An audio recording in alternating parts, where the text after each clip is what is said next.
So I've been using this Samsung Z Flip 3 for almost around a year. I basically pre-booked it the moment it was announced, it was launched, and now it has been almost a year, and there have been ups and downs, things I like, things I don't like, and I'm here to share all of it so that you can take a decisive decision on the upcoming Z Flip 4, and are they gonna do in work on resolving those things or not.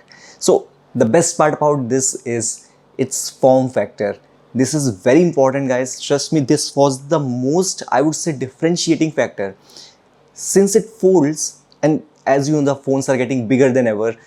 I mean, when you sit, it feels like it's stabbing on your stomach, right?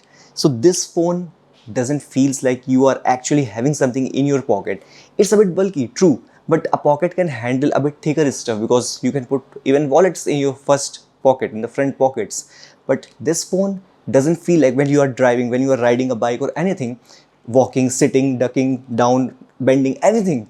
This phone is so compact that once you put it inside your pocket, you just forget it. See, I can stretch like anything. That has been the most important differentiating factor in terms of my experience of using this phone. It doesn't feel like you're actually having a mobile phone in your pocket, and that is ridiculous. It's amazing. It's a good experience. Now coming to the second best thing, which is about the screen. I can see in that screen itself who is calling, what notification is coming, I can control my songs, etc. So that screen on the top is an added benefit. It's distraction free. You tend to less utilize your social media, etc. You just do whatever is required and then get over with it, keep going with your work. Now the third best thing which I like about this mobile phone is people do bash it for its cameras because it contains only 2 cameras rather than 3 or 4 or 5, which is a trend. Point is, I know that flagship phones are supposed to have the best of both worlds, all the cameras, zoom, 105mm, etc, etc, 2x, 5x, 10x. Point is, what it has is more than sufficient. It has captured great photos. I mean, I would be one of the people who can say that because I tend to use it a lot. I must have captured more than 3,000-4,000 pics from this mobile phone in that past 1 year itself, because I tend to be a photographer itself on the side. So photos that come out of it are amazing on a day-to-day usage. For 95% of the things you would need a camera, it does that all. That extra 2x, 4x, that's the only missing part in it. You can, I mean, judge and decide based on what you need more, but I feel its video quality, its camera quality is amazing. It has few missing things. For example, in 60 fps it doesn't have OIS. It tends to rely on electronic image stabilization.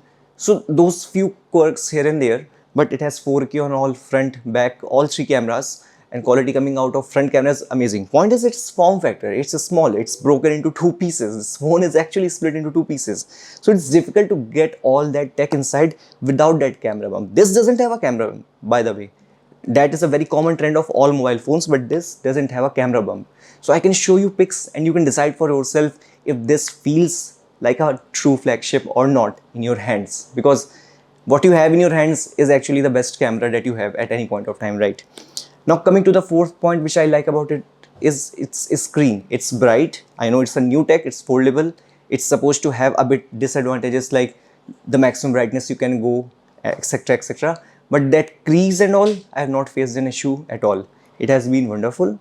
I don't see or feel that crease after few 2-3 weeks or so. That complete notion was gone. Viewing the content, reading it, you don't feel that you have a crease on your screen. It's been more than what I would say 10-11 months of folding it, unfolding it, and I don't see any issues in it. It has a protective layer which, by the way, gets scratched because it's not a glass, so it's scratch as in like with your nails, etc. You can replace that. Point is, you can replace that, and then it will be as good as new. You have to go to service center for that, obviously. So I have been happy with the screen too. Now another important point about the flagship is its processor.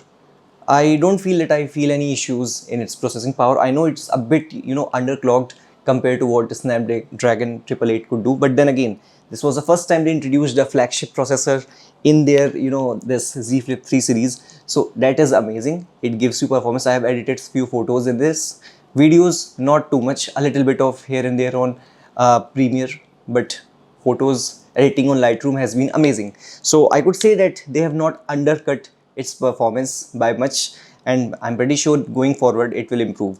Now There are many other advantages I could talk about, but I want to keep this video as short as possible. So I will straight away come to the disadvantages. Disadvantages first is its battery life. In this today's era of 5000 6000 mAh battery, you would expect a phone to perform around what 5-6 hours of screen on time at least while using your camera and watching, browsing videos, content, etc.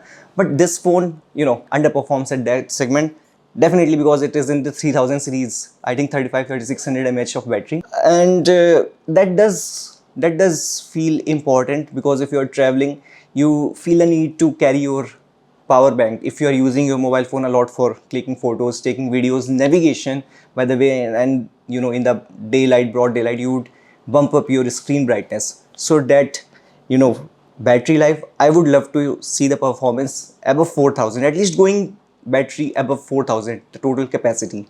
That is the biggest disadvantage, and it would be improved, I am pretty sure. But yeah, now coming to a second point, overheating in a top portion. By overheating, I doesn't mean that the phone is about to shut down or it's going to throttle a lot.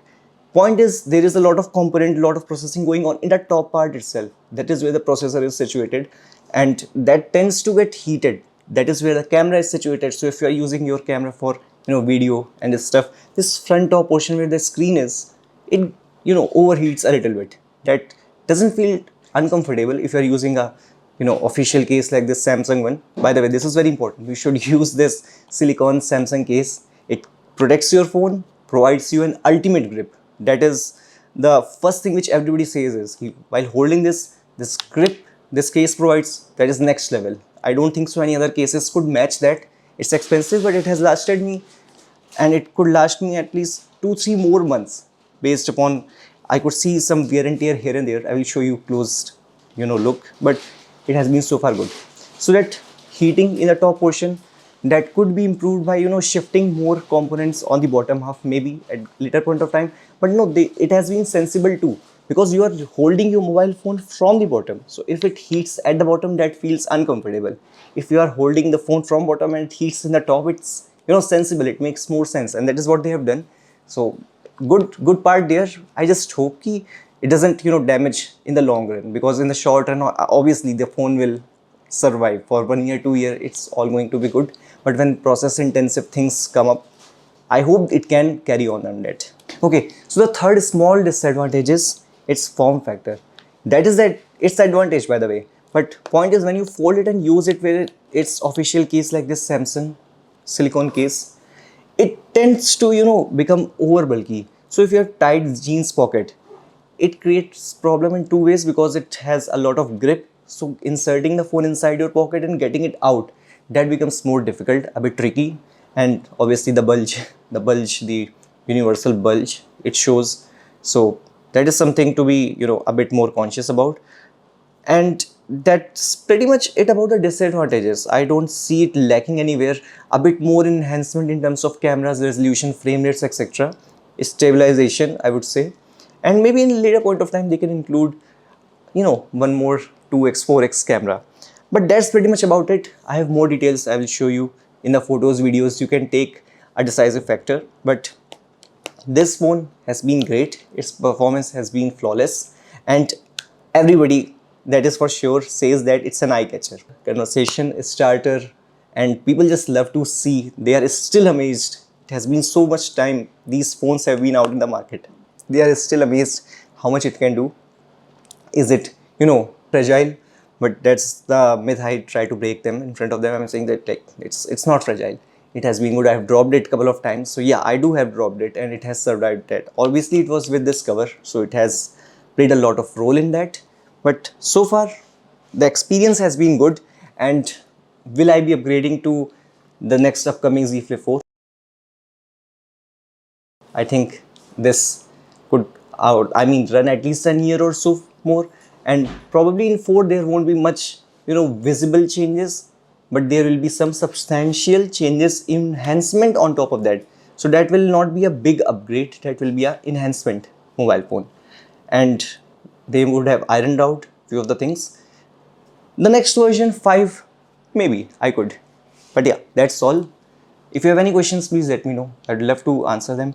By the way, I have paired this with Samsung Watch Classic, which was launched alongside with this the LT variant, and they both have seamless, connectivity, and the ecosystem is good. So that's all for this video, short video. See you again. See you soon, guys. Don't forget to subscribe. Bye.